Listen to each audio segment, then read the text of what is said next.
Let's start with a very broad question. How do you assess the health of journalism and media today? Well, I'd love to just be able to say it's thriving and it's great, but it's more complicated than that. I'll tell it just from my own personal side. I've been in the business for literally half a century, and these days, a lot of times I get stopped by people who say, I really admire the way you play it straight and that you're even-handed. And on the one hand, I like praise as much as the next person, but on the other hand, I actually find that compliment kind of disturbing, because when I started, yes, at the Boston Globe 55 years ago, playing it straight was like getting your facts right. It wasn't some object of praise. It was what kept you from getting fired. And the fact that so many people in our business don't, and so many outlets don't, and feel that the way to attract an audience is to take a side and build up an audience from the people who share that point of view, it's just foreign to the way I grew up in this business and the way I've tried to practice my craft for many decades. So where do we stand now? Is it possible to return to that? Are we at the point of no return because so many people are used to tuning in and getting quote-unquote news that is strictly a viewpoint? I would never say, we're at a point of no return or things can't change. I mean, we see in politics, we see in all facets of our life, pendulum swinging back and forth. Trump and MAGA is riding high today. Do I think it's going to be riding high forever? No. When you look at our history over the century, 2.5 centuries, and things swing back and forth, I certainly think at this moment that our country is very polarized. And I heard someone describe it. It's not that we're two parties or we're two ideologies. It's really that we're two tribes. And what tribe you belong to says a lot about what part of the country you live in, how you pray, where you get your news, where you eat. It's interesting. There's a piece of political analysis that's been used in the last few elections where they talk about the Democratic candidate and the Republican candidate, and it turns out that the Democrat, whether it was Clinton or Biden, does much better, like 3-to-1 better in counties that have a Whole Foods, and the Republican candidate, in all three cases Trump, does much better in a county that has a Cracker Barrel. So it's a lot more than just political. It's really tribal. And one of the interesting things is, as much as you are driven by supporting your tribe, what apparently the most motivating factor is opposing the other tribe, that you really hate the other tribe and don't want them in charge. So I think, does that filter into our media? I think, our media plays into it and realizes that they're tribes and better to get on that bandwagon. To a certain degree, we're following it. To a certain degree, we're leading it. Do I think it's forever? I certainly hope not. I can't say with any certainty. I think a lot of people believe that the media is leading it, that the media is driving it. It benefits from this tribalism. How much truth do you think there is to that notion? I think it's more complicated than that. There's certainly an aspect of that, but that they enhance it. They certainly were a force multiplier. But I to a large degree also, and I've seen this, and I've worked at a variety of channels, although I've tried to play it straight. I was at Fox for 18 years. I was at CNN for 3 years. And, I don't think you can overstate the degree to which the news outlets are kind of rushing to get up and catch up with their audience. In other words, they're not leading them. They're trying to stay even with them or get ahead, but they're actually kind of chasing them. But so what do you think is leading them then?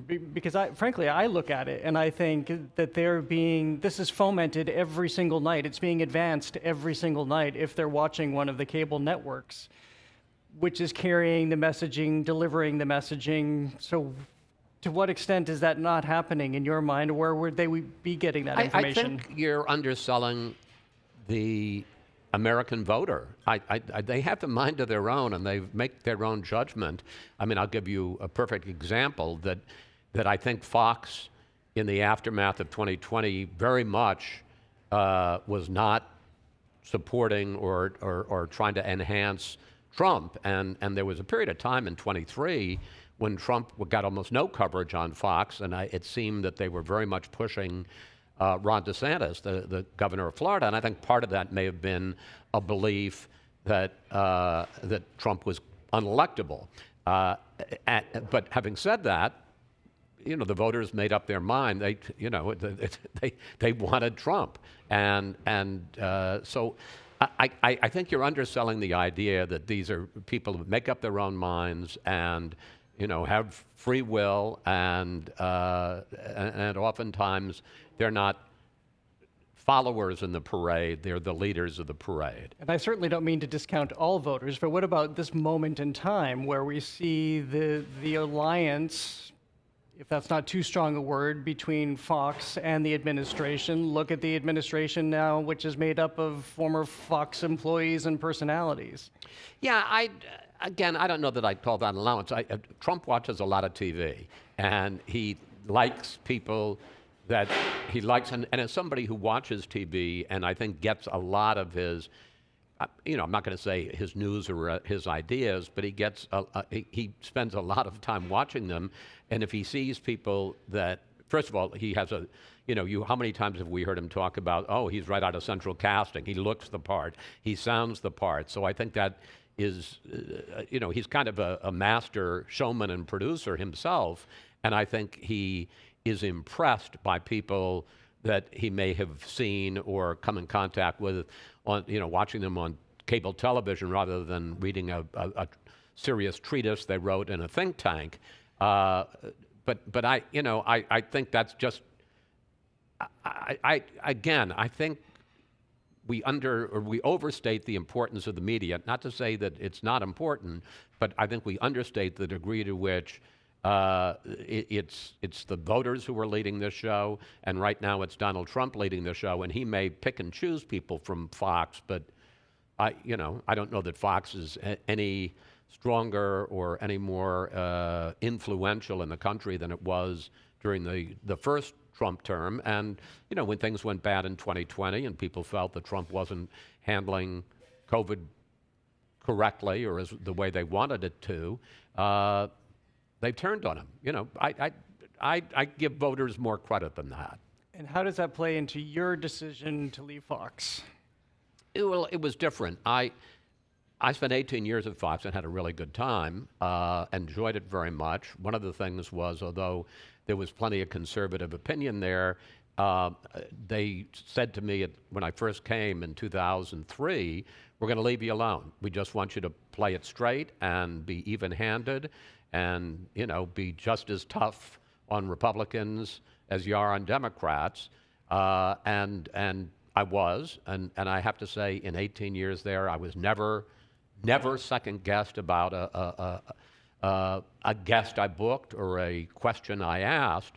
The thing that changed at Fox for me in 2021, I didn't have a problem, as long as I wasn't part of it. I didn't have a problem with conservative opinion at night, as long as I was able to do my show and be proud of what I was doing in my show and feel that it was guided by my journalistic standards. But I think in the aftermath of the 2020 election and January 6th, instead of conservative opinion, I saw some conspiracy theories about, January 6th wasn't an insurrection. It was, a lot of peaceful protesters. The 2020 election wasn't a fair election. It was rigged. And that, as I say, opinion I could put up with conspiracies was a bridge too far.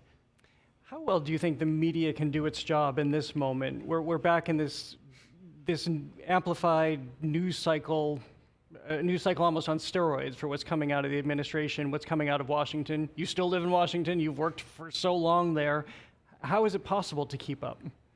Well, that's I think one of the challenges, and uh, frankly, I think it's part of the strategy of the Trump White House is, and I don't think we fully recognized this beforehand, but they'd had 4 years between the 2020 election and victory in 24 to stew, to think, to plan, to plot. And, there was some talk right after the election that the Trump White House administration wanted to come out in a kind of shock and awe campaign. And clearly that's what they did. I think that they are moving so fast on so many different fronts that part of it is to kind of overwhelm the system. And when I say the system, I mean Congress, I mean the courts, I mean journalism. I think their feeling is if we're advancing on all these fronts in very substantive ways, it's harder for an opposition or any kind of guardrails to form to it. And, they've got momentum right now. And it occurs to me we're well aware of the cuts that have happened all across journalism, the layoffs, people walking away from the industry, seeking out other platforms in those 4 years. So maybe less boots on the ground, as they say. Yeah, I don't think that you can say that people don't know what's going on. You may not approve of the way they're reacting to it, but yes, the news media is not as strong and as powerful and influential as it was. Forget 4 years ago. I think 10 or 20 or 30 years ago. But having said that, do I think most people who are listening to us are aware that DOJ is making dramatic cuts, both in personnel and in programs? Do I think most people are aware that Donald Trump has already, in 7 weeks, done more on trade policy than he did in the first 4 years of his first term? I don't think these are surprises to people. People can have different opinions about it, and to a certain degree, may be struggling to kind of keep up with it.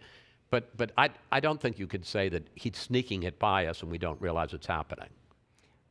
I don't know that you'll know exactly what's happening inside the Washington Post at this moment, but we're certainly reading a lot. We know what Jeff Bezos' policies have been in terms of editorials, confining what is written on the op-ed pages, not doing endorsements anymore. We know that he's contributed in all manner to the Trump inauguration, the Trump campaign. What does this signal about who controls media in this country going forward? I don't think it signals much about media. It signals a lot about the Washington Post. And I think that, there are two aspects here of Jeff Bezos, which is one, he's, a trillionaire, or he has a $1 trillion company, and he has enormous financial interests. And he's also the publisher of the Washington Post, which, as important as the Post is very much a sideline and, and kind of a rounding error in terms of the Bezos empire. The decisions that he seems to be making seem to me to be more about Bezos, the businessman, and not wanting to get crosswise with Donald Trump, the president, than it does with Bezos, the publisher. I'm troubled that he decided just at the last minute to kill an endorsement of a president, which is something that the Post had done for years, for decades. A lot of papers don't endorse presidential candidates, and that would have been fine. I think to do it in the final 2 weeks or so of the campaign was kind of ham-handed, and now to come out with this whole new editorial direction, and I'm talking, when I say editorial, about the editorial page, not the front page, which seems to be kind of Wall Street Journal light, that we're now going to focus, that this is, one of the great papers in America for inside political coverage. It's the hometown paper in the nation's capital. And now to say, we're going to focus on personal liberties in the free market, as I say, it feels kind of like a Wall Street Journal editorial page in forming. And I just think, I don't understand the business plan. It's very hard. The Post, for better or ill, whether you like it or not, has a brand. It's a brand of Woodward and Bernstein and Watergate and the Pentagon Papers and Speaking Truth to Power, and to suddenly, at this point, seem to be bending the knee in some sense to power and both the person and the ideology, I don't know that it's going to be maybe good for the Bezos business. I don't think it's going to be good for the Washington Post business. I want to spend our final minute that we have with you just asking you about presidential debates. You've moderated two very intense ones. What is their role in our political process going forward, do you think? Well, I think it'll continue. People say, well, what does it mean? And is it a fair representation? An hour and a half asking people questions. To some degree, it's a simultaneous news conferences. Is this really how we should be picking a president? I'm a big believer in the people's will, and in a universe in which there is the audience is so broken up and nothing. The Oscars, gets a fraction of the audience that it used to get. The only thing that really still attracts an audience is the Super Bowl. The debates, the general election presidential debates still attract 70 to 80 million people. It's one of the few things that the American people will still get together at 9 o'clock on a given day in the fall of the election year to watch. And, to me, that says it serves a useful purpose because voters want to be able to size up their candidates that way. And Lord knows, I don't know that the Trump-Harris debate ended up having such impact, but Lord knows that the Trump-Biden debate in June of 24 had enormous impact, and in fact, I think drove Biden out of the election. Is it your job as the moderator to interject, to do the fact-checking, to keep things on track? There ends up always being as much criticism about the moderator in these circumstances, which I look at and think this is probably one of the hardest jobs in journalism. It's an incredibly hard job, but I was really smart, and when I did my first debate in 2016, I took Jim Lehrer of PBS to lunch. It was the king of the debates. He had done 12 of them. And basically said, give me your best advice. And he said the point of a moderator in a presidential debate is to facilitate the conversation between the two of them. That the ultimate goal is to be as invisible as possible. If the perfect debate would be one where voters at the end of it say, that was a great debate. Was there even a moderator there? You want to be as invisible as possible. Yes, you have to facilitate the conversation. You may have to break in and cut people off. But to the degree that people are paying attention to you, you're kind of failing in your job because it's all about the candidates. Chris Wallace, great to speak with you. Thank you for being here. Jared, thank you.